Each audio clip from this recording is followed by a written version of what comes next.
Pawan Kalyan cinema అంటే హీరోయిన్లకు ఒకప్పుడు golden chance.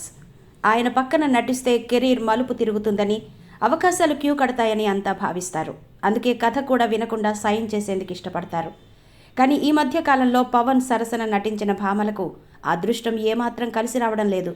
Cinema ఫలితం ఎలా ఉన్నా హీరోయిన్ల కెరీర్కు మాత్రం పవన్ క్రేజ్ పెద్దగా ప్లస్ అవ్వడం లేదనే చర్చ నడుస్తోంది. ఉస్తాద్ భగత్ సింగ్ చిత్రంలో నటించిన శ్రీలీల, రాశి ఖన్నా ఆశలు అడియాసలయ్యాయి. వరుస ఫ్లాపుల్లో ఉన్న శ్రీలీల ఈ సినిమాతోనైనా ఫామ్లోకి వద్దామని ఆశపడగా, రాశి ఖన్నా కనీసం క్రేజ్ అయినా వస్తుందని భావించింది.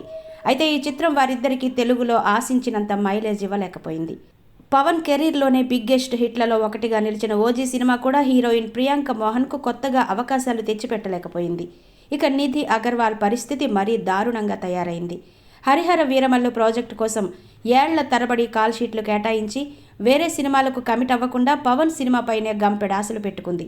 ఈ సినిమాతో స్టార్ హీరోయిన్ అయిపోదామనుకున్న ఆమె కలలు వీరమల్లుతో నెరవేరలేదు.